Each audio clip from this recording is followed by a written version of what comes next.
साल की उम्र, हाथ में छड़ी, कमजोर होता शरीर, लेकिन आवाज आज भी उतनी ही बुलंद है। जिस शख्स ने अंग्रेजों के खिलाफ आजादी की लड़ाई देखी, वही आज दिल्ली के जंतर मंतर पर छात्रों के आंदोलन में पहुंचता है। आखिर कौन है पंडित रामकिशन?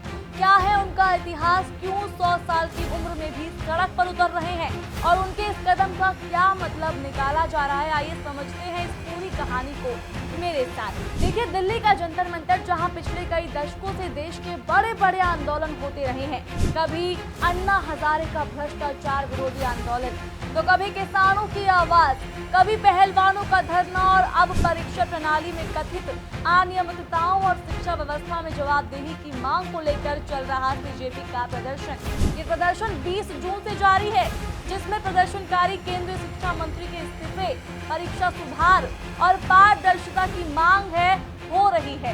हाल के दिनों में इस आंदोलन को कई सामाजिक और सार्वजनिक हस्तियों का समर्थन भी मिला है, लेकिन इन सबके बीच सबसे ज्यादा चर्चा जिस चेहरे की हुई है वो है 100 वर्षीय स्वतंत्रता सेनानी पंडित रामकिशन। सोचिए, जिस उम्र में ज्यादातर लोग चलने फिरने में भी दूसरों का सहारा लेते हैं, उस उम्र में कोई व्यक्ति दिल्ली की कपकपाती गर्मी में जंतर मंतर पहुंचता है, प्रदर्शनकारियों से मिलता है, उनका हौसला बढ़ाता है और लोकतांत्रिक तरीके से अपनी मौजूदगी दर्ज कराता है। यही वजह है कि उनकी मौजूदगी ने इस आंदोलन को एक नया प्रतीकात्मक संदेश दे दिया। लेकिन सवाल है, आखिर पंडित रामकिशन है कौन? देखिए, पंडित रामकिशन देश के सबसे वरिष्ठ जीवित स्वतंत्रता सेनानियों में गिने जाते हैं। उनका जन्म आजादी से पहले हुआ और किशोर अवस्था में उन्होंने स्वतंत्रता आंदोलन में हिस्सा लिया। बाद में वो समाजवादी राजनीति से जुड़े और डॉक्टर राम मनोहर लोहिया के करीबी सहयोगियों में रहे। 1977 में जनता पार्टी की सरकार बनने के दौर में वे सांसद भी चुने गए। उनका पूरा सार्वजनिक जीवन आंदोलनों, जन सरोकारों और सामाजिक मुद्दों से जुड़ा रहा। दिलचस्प बात यह है कि उम्र बढ़ने के साथ उन्होंने सार्वजनिक जीवन से दूरी नहीं बनाई।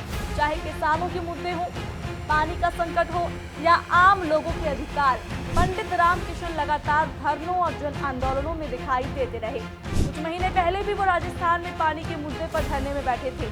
यानी विरोध और लोकतांत्रिक भागीदारी उनके लिए सिर्फ इतिहास नहीं, बल्कि आज भी जीवन का हिस्सा है। अब बात करते हैं उनके जंतर मंतर पहुंचने की। उन्होंने वहां जाकर प्रदर्शनकारियों से मुलाकात की, उनका अभिवादन किया और आंदोलन के प्रति समर्थन जताया। उन्होंने कोई राजनीतिक मंच साझा करने की बजाय छात्रों और युवाओं के मुद्दों पर अपनी एकजुटता दिखाई। यही तस्वीर सोशल मीडिया पर बहुत तेजी से वायरल हो रही है। कई लोगों ने इसे आजादी की पीढ़ी और नई पीढ़ी के बीच एक प्रतीकात्मक पुल बताया है। हालांकि ये भी समझना जरूरी है कि किसी आंदोलन में किसी वरिष्ठ सार्वजनिक व्यक्ति का पहुंचना अपने आप में उस आंदोलन के सभी दावों की पुष्टि नहीं करता। ये उनके समर्थन और लोकतांत्रिक अधिकारों के प्रति एकजुटता का संकेत हो सकता है, लेकिन आंदोलन की मांगों और आरोपों पर अंतिम निष्कर्ष जांच सरकार और संबंधित संस्थानों की प्रक्रिया से ही निकलता है। अब सवाल उठता है कि आखिर उनकी मौजूदगी इतनी ज्यादा महत्वपूर्ण क्यों मानी जा रही है? देखिए, इसकी पहली वजह है प्रतीकात्मक शक्ति। जब स्वतंत्रता आंदोलन की पीढ़ी का एक प्रतिनिधि किसी समकालीन आंदोलन में पहुंचता है, तो संदेश सिर्फ मौजूदगी का नहीं होता, बल्कि लोकतांत्रिक भागीदारी का भी होता है। दूसरी वजह है निरंतर सक्रियता। पंडित रामकिशन उन नेताओं में नहीं है जो सिर्फ राष्ट्रीय दिवसों पर दिखाई देते हैं। वे दशकों से अलग अलग जन आंदोलनों में शामिल होते रहे हैं, इसलिए उनके समर्थन को कई लोग उनके लंबे सार्वजनिक जीवन की निरंतरता के रूप में देखते हैं। और तीसरी वजह है लोकतंत्र का संदेश।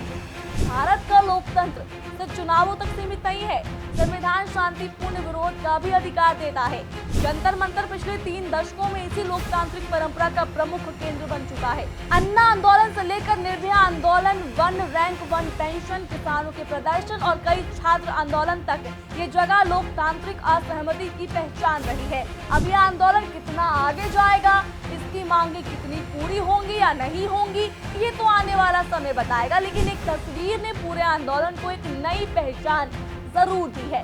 101 साल के एक स्वतंत्रता सेनानी जो आज भी मानता है कि लोकतंत्र सिर्फ वोट डालने से नहीं बल्कि जरूरत पड़ने पर अपनी बात कहने से भी मजबूत होता है। और शायद यही वजह है कि पंडित रामकृष्ण का जंतर मंतर पहुंचना सिर्फ एक राजनीतिक घटना नहीं बल्कि लोकतांत्रिक परंपरा और पीढ़ियों के बीच संवाद का एक मजबूत प्रतीक बन गया है। आप इस पे क्या कहेंगे कमेंट करके जरूर बताएं। ऐसी और वीडियोस के लिए फॉलो कर लीजिए लीडिंग भारत टीवी को।